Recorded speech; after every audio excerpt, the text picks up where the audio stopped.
Hi friends, బాగున్నారండి అందరూని. ఈరోజు క్లాస్లోని మనం 36 సైజు బ్లౌజ్కి లైనింగ్ బ్లౌజ్ని ఎలా కటింగ్ చేసుకోవాలన్నది చూద్దామండి. హైట్ తక్కువగా ఉన్న వాళ్ళకి అంటే మన అలాగని చెప్పేసి మరీ బ్లౌజ్ పొడవు ఏమీ తగ్గించము. అలాగే మెడ చిన్న మెడ మరీ 9 ఇంచులు 10 ఇంచులు కాకుండా మీడియం సైజులోని మెడ పెట్టి ఎలా కటింగ్ చేస్తే పర్ఫెక్ట్గా కుదురుతుంది అన్నది చూద్దామండి. సరేనా? ఇది శారీలో వచ్చిన ఇది బ్లౌజ్ పీస్. ఇప్పుడు లైనింగ్ అన్నది నేను 1 మీటరే తీసుకున్నాను. దీనికి ఏంటంటే ఎల్బో హ్యాండ్స్ అన్నవి పెడుతున్నాను. సరేనండి. సైజ్ వచ్చేసి చెస్ట్ లూజ్ ఏమో 36 ఇంచీలు, నడుమేమో 30 ఇంచీలు, పొడవు 14 ఇంచీలు, బ్యాక్ నెక్ ఏమో 7.5 ఇంచీలు, బ్యాక్ నెక్ 8.5 అండి. Back neck 8.5. ఇది ఈ 8.5 అన్నది మరీ చిన్న మెడలోకి పై మెడకి రాదు, అలాగని చెప్పేసి డీప్ నెక్ రాదు. కొద్దిగా హైట్ తక్కువగా ఉన్న వాళ్ళకి చిన్న మెడ కట్టుకొని అంటే మరీ డీప్ కాకుండా మీడియంలో కట్టుకునే వాళ్ళకి ఇది సరిపోద్ది. సరేనండి. ఇప్పుడు ఇక్కడ మార్కింగ్ చేసుకుందాం. 14 ఇంచీలు పొడవుకి ఎప్పుడు కూడా 1 ఇంచ్ అన్నది మనం ఖర్చులకి తీసుకుంటాం. అప్పుడు 15 ఇంచీలు అయింది. ఇక్కడి నుంచి 15 ఇంచీల దగ్గరికి ఒక మార్కింగ్ చేసుకోవాలి. ఫోల్డింగ్ మన వైపు ఉంది, కోర్ అంచులు ఓపెన్గా ఉన్న అంచులు మనకి ఆపోజిట్లో ఉన్నాయి. సరేనా? అలాగే ఇటువైపు కూడా ఈ చివరి నుంచి కూడా ఒకసారి కొద్దిగా మిడిల్లోని 15 ఇంచుల దగ్గరికి ఒక మార్కింగ్ చేస్తే మీకు స్కేల్ అవసరం లేకుండా ఇంచీ టేప్తోనే లైన్ మీకు స్ట్రైట్గా వచ్చేస్తుంది. సరేనా? ఇలా దాని తర్వాత షోల్డర్ వచ్చేసి 5.5 ఇంచీలకి మార్కింగ్ చేస్తున్నాను. 5.5 ఇంచీలు మిడిల్ నెక్ ఉన్న వాళ్ళకి ఒక 34 సైజు నుంచి ఒక 40 సైజు వరకు కూడా, ఒక 40 సైజు లేదంటే 42 కూడా ఇంచుమించులోని ఈ 5.5 పెడతాం. ఇంకా అక్కడి నుంచి పైబడిన సైజులన్నిటికీ కూడా షోల్డర్ అనేది 6 ఇంచులు పెడతాం. అలాగే చంకదింపు దగ్గరకు వచ్చేటప్పటికి ఇంచుమించులోని ఏ సైజు వాళ్ళకన్నా సరే 6 ఇంచీలు చంకదింపు తీసుకుంటాము. 44 సైజుకి వచ్చేటప్పటికి 6.5 లేదా 6.5 కూడా చంకదింపు అన్నది తీసుకోవచ్చు. ఫ్యాట్ ఎక్కువగా ఉంది చంక భాగంలో అని అనుకున్న వాళ్ళకి మనం 6.5 కూడా తీసుకోవచ్చు. సరేనండి. ఇప్పుడైతే నేను 6 ఇంచులు చంకదింపు అన్నది తీసుకున్నాను. ఇక్కడ కార్నర్ దగ్గర నుంచి ఇలా కలిపి ఏ సైజు వాళ్ళకన్నా సరే 1.5 ఇంచుకి షేప్ తీసుకోండి. ఇలా ఫ్రీ హ్యాండ్తోని చక్కగా ఇలా షేప్ తీసుకోండి. ఇలా పర్ఫెక్ట్గా వచ్చేస్తుంది. సరేనా? దాని తర్వాత చెస్ట్లో 4వ వంతు ఇక్కడ పెట్టాలి. చెస్ట్లో 4వ వంతు అంటే 36లోని 4వ వంతు అంటే 36లోని సగం 18, 18లో సగం 9. ఫోల్డింగ్ దగ్గర నుంచి ఇలా 9 ఇంచుల దగ్గరికి మార్కింగ్ చేసుకోండి. దాని తర్వాత 2 ఇంచీలు ఖర్చులు. సరేనా?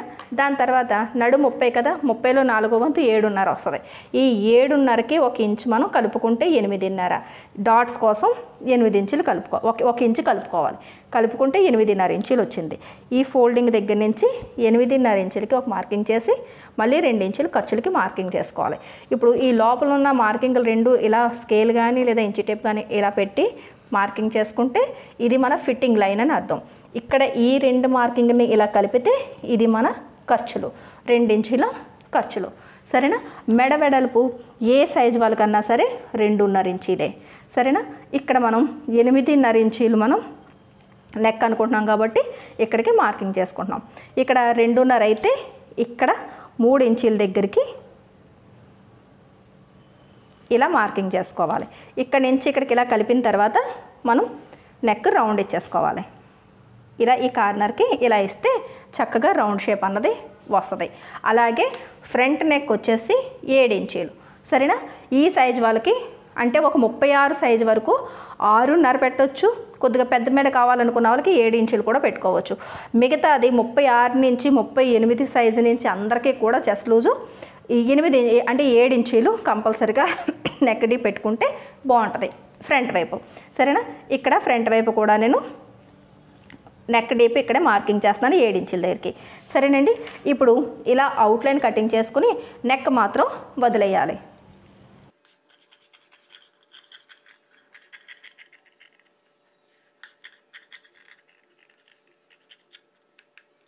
ఇలా కటింగ్ చేసుకున్న తర్వాత మిగిలిన క్లాత్ ఉంది కదా, ఇక్కడ మనకి క్లాత్ మిగిలింది కదా, ఇక్కడ షోల్డర్ వచ్చేటట్టుగా ఇలా పెట్టుకోవాలి. ఇలా ఎంతవరకు పెట్టాలి అంటే ఈ 7 ఇంచీలు మార్కింగ్ ఉంది చూసారా, అది క్లాత్ కింద మనకి మార్కింగ్ పడేటట్టుగా మనం ఇలా క్రాస్గా పెట్టుకోవాలి. సరేనండి.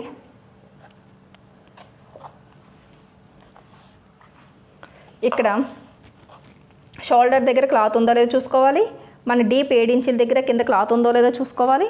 అలాగే ఈ రకంగా అడ్జస్ట్ చేస్తే ఆటోమేటిక్గా మీకు క్రాస్ అన్నది చూసారు కదా, ఇలా క్రాస్ కటింగ్ అన్నది వస్తుంది అనమాట. ఇప్పుడు ఈ నెక్ డీప్ ఉంది చూసారా, ఫ్రంట్ వైపు డీప్ది, అందుకే ముందే మార్కింగ్ చేసుకున్నాం అన్నమాట ఫోల్డింగ్ దగ్గర. ఈ మార్కింగ్ కింద వచ్చేటట్టుగా ఇలా కింద క్లాత్ పడేటట్టుగా మార్క్ చేయండి. ఆ తర్వాత అక్కడి నుంచి ఫోల్డింగ్ దగ్గర నుంచి ఇలా స్ట్రైట్గా లైన్ గీసేసుకోండి. ఆ తర్వాత నడుం దగ్గర ఇలా స్ట్రైట్గా లైన్ గీసుకోండి. ఆ తర్వాత ఇలా ఆమ్ రౌండ్ ఎలా అయితే ఉందో సేమ్ అదే రకంగా ఇలా ఆమ్ రౌండ్ని మార్కింగ్ చేసేసుకోండి. ఈ లాస్ట్ ఫైనల్గా ఈ లైన్కి మార్కింగ్ చేయండి. అలాగే 2 ఇంచులు ఖర్చులది. తర్వాత ఈ షోల్డర్ అంచు, ఈ మెడబెడలు చూసారు ఈ లైన్ ఇలా కింద పడేటట్టుగా ఇలా మార్కింగ్ చేయండి. సరేనా. దాని తర్వాత ఈ కార్నర్ పాయింట్ దగ్గర వేలు ఇలా నొక్కు పెట్టి ఆ వేలు దగ్గర చేసి ఒక డాట్ వేయండి. సరేనా. ఇప్పుడు బ్యాక్ పార్ట్ని ఇలా తీసేసుకుందాం. ఇలా తీసుకున్న తర్వాత ఇక్కడి నుంచి ఈ డాట్ దగ్గరికి లైన్ కలిపేయండి. మనకు తెలుసు కదా 6 ఇంచులు మనం చంక దింపెట్టాం. కరెక్ట్గా డాట్ 6 ఇంచుల దగ్గర ఉందో లేదో చూసుకోండి. 6 ఇంచుల వరకు ఇలా లైన్ కలిపేసుకోండి. ఇంచీ టేప్ యూజ్ చేసుకుంటే మీకు ఇలాంటి పొరపాట్లు కూడా ఎగుడు దిగుడు అయ్యే పొరపాట్లు కూడా రావన్నమాట. ఇక్కడి నుంచి ఈ లైన్ ఇలా కలిపేసుకోండి. ఇక్కడ కార్నర్లోని కరెక్ట్గాని ఇలా లైన్ గీసుకుని ఇక్కడ పై లైన్ నుంచి కిందకి 6 ఇంచు దగ్గరికి ఒక మార్కింగ్ చేసుకుంటే ఆటోమేటిక్గా మీకు 6 ఇంచు ఈ షేప్ అన్నది వచ్చేస్తుంది అనమాట, లోత్ అన్నది వచ్చేస్తుంది. సరేనా. దాని తర్వాత ఈ 7 ఇంచుల దగ్గర మనకి నెక్ డీప్ ఉంది చూసారా, అక్కడి నుంచి ఇలాగ కరెక్ట్గా స్ట్రైట్గా పట్టుకొని 3 ఇంచుల దగ్గర నిలువుగా ఒక లైను అడ్డుగా ఒక లైను వేస్తే ఇలా టీ షేప్లోకి వస్తుంది. మనకి ఫ్రంట్ వైపు నెక్ అన్నది 7 ఇంచులు కదా, ఇలా పెట్టినప్పుడు చూసారు కదా ఇక్కడ కలిసిన దగ్గర కరెక్ట్గా 7 ఇంచులు వచ్చిందో లేదో చూసుకుంటే మీరు ఇలా పెట్టిన లైను స్ట్రైట్గా పెట్టారని అర్థం. ఇప్పుడు ఇక్కడి నుంచి ఇలా కలిపేసుకోండి. తర్వాత ఇక్కడి నుంచి ఇది ఇలా కలిపేస్తే మీకు ఆటోమేటిక్గా ఇక్కడ ఎల్ షేప్ అన్నది వచ్చేస్తుంది. ఇక్కడ రౌండ్ షేప్ అన్నది ఇలా ఇచ్చేసుకోండి. సరేనా. ఇక్కడి నుంచి ఇలా. ఇప్పుడు ఇక్కడి నుంచి ఖర్చుల వరకు ఎంత అయితే ఉందో సేమ్ అంతే నడుం దగ్గర ఇంకా 4 వంతుల కట్ట ఏమి తీసుకోకుండా ఇక్కడ సమానంగా తీసుకుంటే మీకు డాట్స్ వేసుకునేటప్పుడు క్లాత్ తగ్గకుండా ఉంటుంది. సరేనా. ఇక్కడ నుంచి ఇదిలాగా స్ట్రైట్గా వేసుకోండి. దాని తర్వాత ఇక్కడ నుంచి లోపలికి 2 ఇంచుల ఖర్చుల మార్కింగ్ కూడా పెడితే ఫ్రంట్ వైపు షేప్ ఇచ్చినప్పుడు మీకు అది హెల్ప్ అవుతుంది. సరేనా. ఇక్కడ నుంచి ఇదిలా కలిపేసుకోండి. ఇప్పుడు ఇది 2 ఇంచుల ఖర్చులు వచ్చేసాయి. ఫ్రంట్ పార్ట్లోని మనకి ఈ ఇక్కడ షేప్ కోసం అని చెప్పేసి కరెక్ట్గా 2 ఇంచుల దగ్గరికి లెంత్ తగ్గించేసుకోవాలి. ఇక్కడ కూడా 2 ఇంచులకి మార్కింగ్ చేసుకోండి. ఇప్పుడు ఇక్కడి నుంచి ఇక్కడికి ఇదిలాగా కలిపేయండి. ఇక్కడి నుంచి పైకి 1 ఇంచు దగ్గరికి ఒక మార్కింగ్ చేయండి. తర్వాత ఇక్కడి నుంచి ఇలాగా 3 ఇంచుల దగ్గర చేసి ఒక 6 ఇంచుకి డౌన్ చేయండి. ఇప్పుడు ఈ 1 ఇంచు దగ్గర నుంచి చిన్న చిన్న డాట్స్ పెట్టుకుంటూ ఈ 6 ఇంచు దగ్గరికి రావాలి. చూసారు కదా ఇలా. ఇలా వచ్చిన తర్వాత ఇక్కడి నుంచి ఇలా చిన్న మార్కింగ్ చేసుకుంటూ ఈ కార్నర్ పాయింట్కి కలవాలి. అందుకే ఈ 2 ఇంచుల ఖర్చుల లైన్ కూడా గీసుకోమని చెప్తాను. ఆ తర్వాత ఈ లైన్ నుంచి ఒక 6 ఇంచ్ అన్నా సరే ఇలా పైకి వచ్చేటట్టు ఇలా తీసుకుంటే సరిపోద్ది అనమాట. మీకు ఇలా ఆటోమేటిక్గా చక్కగా రౌండ్ షేప్ అన్నది వచ్చేస్తుంది. చూసారు కదా ఎంత పర్ఫెక్ట్గా వచ్చిందో. ఇప్పుడు మనకి డాట్స్ ఎంత వేసుకుంటాం అన్నది చూసుకోవాలి. ఇక్కడి నుంచి ఈ సైజు వాళ్ళకి 2.5 ఇంచులు వదిలేయాలి. ఇక్కడి నుంచి ఇక్కడికి 2.5. డాట్స్ వేసుకునేటప్పుడు చెస్ట్ లూజ్ని పెట్టి ఇక్కడ వేసుకుంటాం. సరేనండి. బాగా చిన్న సైజు వాళ్ళు అయితే 2.5 తర్వాత 2 ఇంచీలే వేస్తాం. మీడియం సైజు అంటే 36 నుంచి ఒక 40 సైజు వరకు కూడా 2.5. సరేనా. అదే పెద్ద సైజులు అనుకోండి 3 అంటే ఇక్కడ నుంచి 3 ఇంచీలు, దాని తర్వాత 3 ఇంచీలు అంతే. అంటే ఇక్కడ చిన్న 6 ఇంచులో మాత్రమే మనం డిఫరెంట్ ఇస్తాం. ఇంకంతకన్నా 3 ఇంచీలు వెడల్పు కన్నా ఎక్కువ ఏ డాటు కూడా ఏ సైజు వాళ్ళకి కూడా వేయం. సరేనండి. ఇప్పుడు ఇది 2.5 ఇంచులు డాటు. ఇప్పుడు మనకి నడుం 4వ వంతు 7.5 ఇంచీలు. ఈ 7.5కి ఈ 2.5 ఈ ఖర్చులు 2 ఇంచీలు కూడా కలిపితేనే ఇక్కడ మనకి ఈ డాట్ వేయగా ఖర్చులు 2 ఇంచీలు మిగులుతాయి. అంటే 7.5కి 2.5 కలిపితే 10 ఇంచీలు వచ్చింది. ఈ 10కి ఖర్చులు 2 ఇంచీలు కలిపితే 12. ఇప్పుడు ఇక్కడి నుంచి ఇలా కొలకూడదు, ఎప్పుడు కూడా ఈ కర్వ్ని ఇలా ఈ లైన్ని ఇలా కొలుచుకోండి. ఇలా కొలుచుకుంటే 12 వచ్చిందా లేదా చూసుకోండి.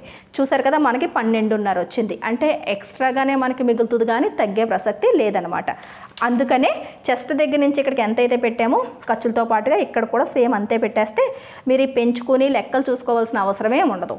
సరేనా, ఇప్పుడు కటింగ్ చేసేద్దాం.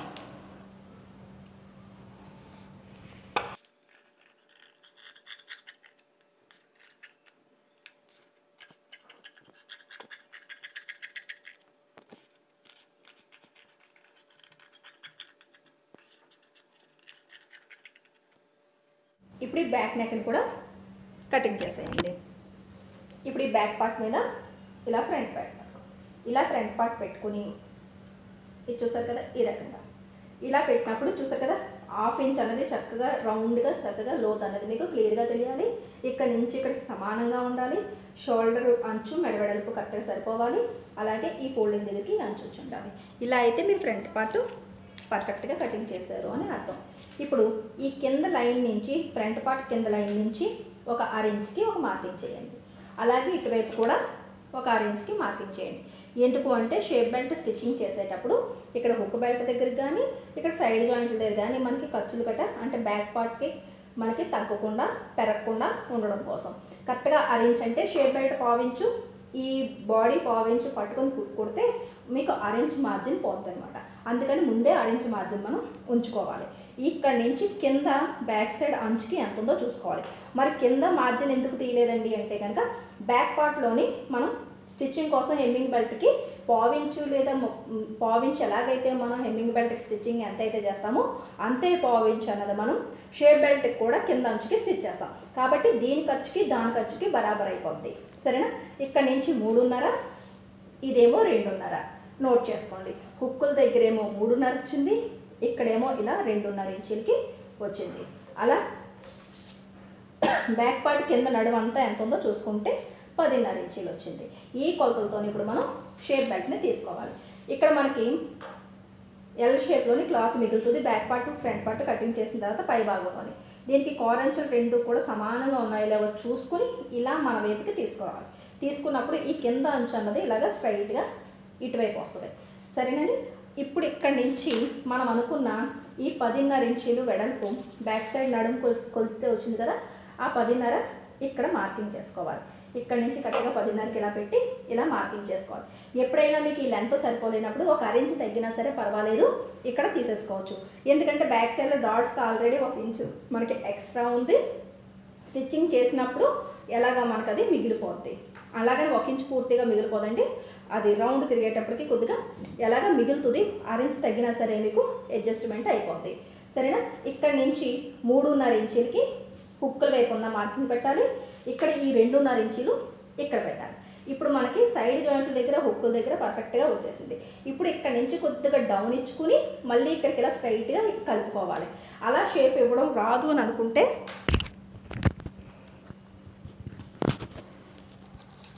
ఇక్కడ నుంచి ఒక 3.5 ఇంచుల దగ్గర చేసి ఇక్కడ ఎంతైతే పెట్టారో దానికి 1 ఇంచు తగ్గించేసుకోవాలి. ఇక్కడ 3.5 కదా, ఇక్కడ 2.5 ఇంచులకి మార్కింగ్ చేసుకోవాలి. ఇప్పుడు ఇక్కడి నుంచి ఇలా ఇక్కడికి షేప్ ఇచ్చుకోవాలి. తర్వాత ఇక్కడి నుంచి ఇలా స్ట్రైట్గా ఇక్కడికి ఈ మార్కింగ్లోకి కలిపేసుకుంటే మీకు ఆటోమేటిక్గా ఈ షేప్ అన్నది వస్తాయి. ఇక్కడ హుక్కుల దగ్గర ఒక చిన్న కట్టు ఇటువైపు ఒక కట్టు పెడితే ఇది హుక్కుల వైపు అని అర్థమవుతుంది. ఆటోమేటిక్గా షేప్ ఉంటుంది, మనకు తెలిసిపోద్ది. అయినా సరే ఒక కటింగ్ అని పెట్టుకోవాలి. ఇది కటింగ్ చేసిన తర్వాత ఇలా పెట్టి ఇంకొక షేప్ బెల్ట్ ఇక్కడ తీసుకుంటే ఇవి ఒక 2 పొరలు అవి ఒక 2 పొరలు వచ్చేస్తాయి.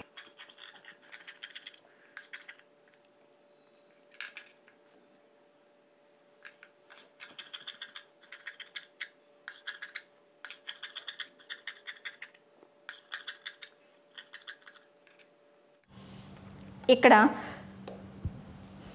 బ్యాక్ సైడు ఆమ్ రౌండ్ని కొలుచుకోవాలి. ఇలా ఇంచీ టేప్ అంచుని ఈ ఆమ్ రౌండ్ అంచుకి ఇలా కొలుచుకుంటే 10.5 ఇంచులు వచ్చింది.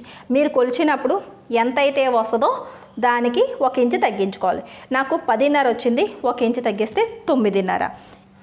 ఇప్పుడు ఈ ఫోల్డింగ్ అన్నది 4 మడతలతోని మనం హ్యాండ్ కటింగ్ చేస్తాం కాబట్టి ఇక్కడ మిగిలిన క్లాత్ని 9.5 ఇంచీలు ఇలా ఉండేటట్టు చూసుకోవాలన్నమాట. ఇలా 4 మడతలు పెడితే ఇక్కడ 8.5 వచ్చింది, 1 ఇంచు తగ్గుతుంది. అప్పుడు ఏం చేయాలంటే మనకి ఫోల్డింగ్ని ముందుకు జరుపుకుంటే ఇక్కడ ఇలా 9.5 ఉండేటట్టు చూసుకుంటే ఇక్కడ చిన్న జాయింట్ పడుతుంది, అది మనం తర్వాత జాయింట్ వేసేసుకోవచ్చు. ఇక్కడ నుంచి స్ట్రైట్గా లేకపోతే కనుక ట్రిమ్ చేసి తీసేసుకోవాలి. ఇక్కడ ఈ కట్స్ కూడా ఎక్కడున్నది అన్నది కింద కట్ట ఉందో చూసారా, అది ఇంతవరకు ఈ కట్ అన్నది ఉంది. సరేనా, ఇక్కడ దీనికన్నా పైకి షేప్ వెళ్ళకుండా చూసుకోవాలి. ఇంకా అంతకన్నా మనం హ్యాండ్ పొడవు తీసుకోలేమన్నమాట. నాకైతే కనుక ఈ బ్లౌజ్ హ్యాండ్ ఎల్బో హ్యాండ్ 10 ఇంచీలు పొడవు అన్నది కావాలి. అంటే మనం ఖర్చులతో పాటు 1 ఇంచు కలుపుకుని 11 ఇంచీలు కింద నుంచి పైకి మార్కింగ్ చేసుకోవాలి. అంటే ఇక్కడికి వస్తుంది. సరేనండి, ఇలా ఇక్కడికి వస్తుంది. ఇక్కడ కింద క్లాత్ ఉందో లేదో ఇలా చూసుకోవాలి. సరేనా, నాకు చిన్నది తగ్గుతుంది కాబట్టి 9.5 ఇంచీలు నేను పొడవు తీసుకుంటున్నాను. అంటే 10.5 ఇంచీలు ఇక్కడికి ఇది ఇలా వచ్చేటట్టుగా కొద్దిగా కిందకి ఇలాగా జరుపుకుంటున్నాను. ఎల్బో హ్యాండ్ దగ్గర 1 ఇంచు ఎక్కువ తక్కువలు వచ్చినా పర్వాలేదు, కానీ ఫ్రంట్ పార్ట్లోని బ్యాక్ పార్ట్లోని పొడవు తగ్గించకూడదు. సరేనండి, ఇప్పుడు ఇక్కడి నుంచి మనం షేప్ తీసుకోవాలనుకున్నప్పుడు ఇక్కడ చూసారు కదా, మొత్తం మీద నేను 10.5 పెట్టాను. హ్యాండ్ రెడీ అయ్యేటప్పటికి 9.5 రెడీ అవుతుంది. ఇక్కడి నుంచి ఇక్కడికి కూడా 10.5 మార్కింగ్ చేశాను. చేసి ఈ 2 మార్కింగ్లు ఇలాగా కలిపేసుకున్నాం. నార్మల్గా చిన్న హ్యాండ్ అయితే కనుక 3 ఇంచీలు ఈ లైన్ నుంచి కిందకి మార్కింగ్ చేస్తారు. ఎల్బో హ్యాండ్ అయితే కనుక 3.5 ఇంచులకి మార్కింగ్ చేస్తారు. ఇక్కడి నుంచి 2 ఇంచీలు ఖర్చులకి స్ట్రైట్గా తీసుకోవాలి. సరేనా, ఇక్కడ ఒక 36 బ్లౌజ్ వరకు 1.5 ఇంచు తీసుకోవాలి. దాని తర్వాత సైజులు 38 సైజు నుంచి 2 ఇంచీలు తీసుకోవాలి. ఎందుకంటే కొద్దిగా సన్నంగా ఉన్న వాళ్ళు భుజం దగ్గర మాంసం అన్నది తక్కువ ఉంటుంది కాబట్టి, రౌండ్ ఎక్కువగా ఉండదు కాబట్టి ఇక్కడ నుంచి ఇలా డౌన్ చేసేస్తే సరిపోద్ది. కొద్దిగా హెల్తీగా ఉన్న వాళ్ళకి భుజం దగ్గర రౌండ్కి సరిపెట్టకపోతే కనుక ఇక్కడ వీ షేప్లా వచ్చి ఇక్కడ ఉగ్గొచ్చినట్టు వస్తుంది. అందుకని ఇది 1.5 ఇంచు దగ్గర నుంచి ఇలా తీయాలి. పెద్ద సైజు వాళ్ళందరికీ 2 ఇంచీలు. సరేనా, కొంతమందికి 36 సైజు వాళ్ళు కూడా 2 ఇంచీలు తీసేసినా సరే పర్వాలేదు. కొంతమందికి 1.5 ఇంచు ఉంటుంది. ఎందుకంటే కొద్దిగా హెల్తీగా ఉన్నారు అని అనుకున్న వాళ్ళకి కొద్దిగా అలా అనిపిస్తుంది, కొద్దిగా సన్నంగా ఉన్న వాళ్ళు అనుకున్న వాళ్ళకి 1.5. సరేనండి, దాని తర్వాత ఇక్కడ ఎల్బో హ్యాండ్ లూజ్ వచ్చేసి 5 ఇంచీలు, 2 ఇంచీలు ఖర్చులు. మీ బ్లౌజ్ లూజ్ ఎంతో చూసుకుని దాన్ని బట్టి మీరు లూజ్ పెట్టుకోండి. ఇక్కడి నుంచి ఇక్కడికి, ఇక్కడి నుంచి ఇక్కడికి ఇలా కలిపేస్తే చక్కగా మనకి హ్యాండ్ అన్నది వచ్చేసింది. ఇప్పుడు కటింగ్ చేస్తాం. ఇక్కడ చూసారు కదా, ఈ ఇంచుమించులోని మనకి ఒరిజినల్ ఫిట్టింగ్ వరకు కూడా ఈ క్లాత్ ఉంది. జస్ట్ ఈ 2 ఇంచుల ఖర్చుల దగ్గర కొద్దిగా మాత్రమే మనకి జాయింట్ అన్నది వచ్చింది.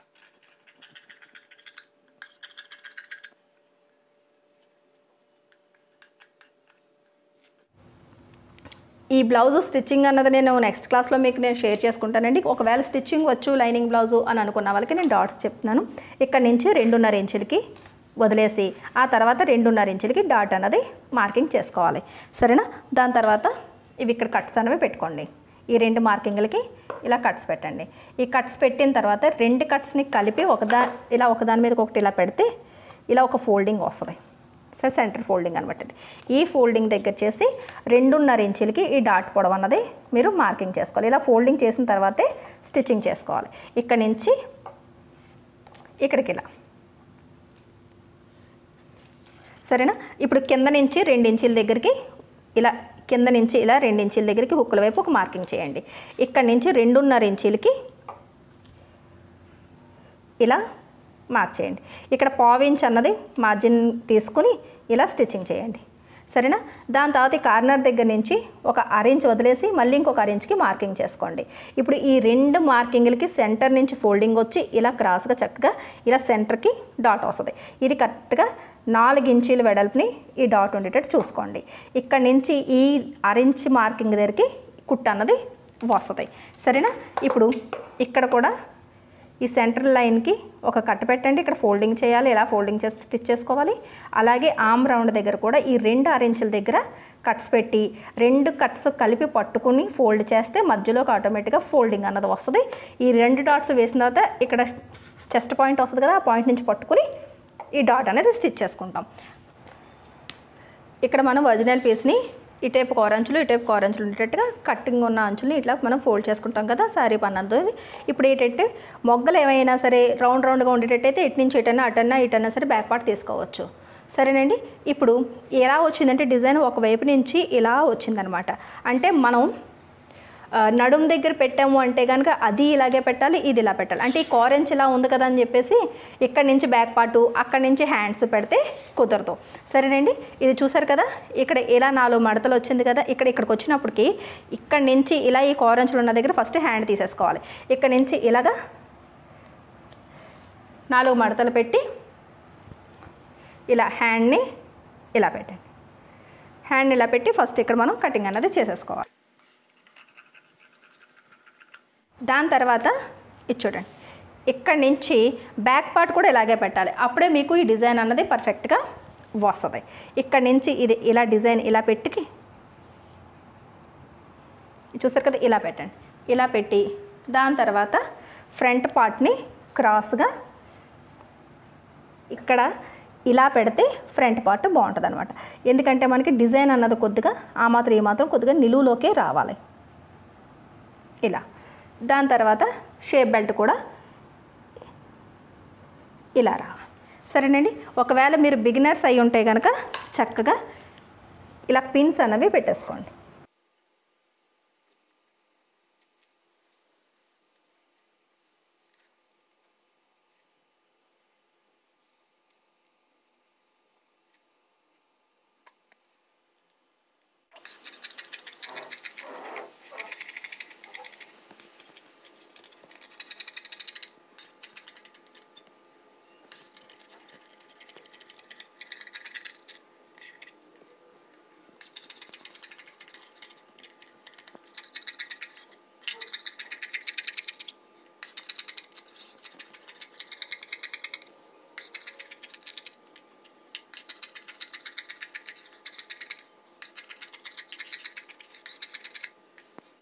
స్టిచ్చింగ్ వచ్చు అని అనుకున్న వాళ్ళు ఇలా స్టిచ్చింగ్ చేసేసుకోండి.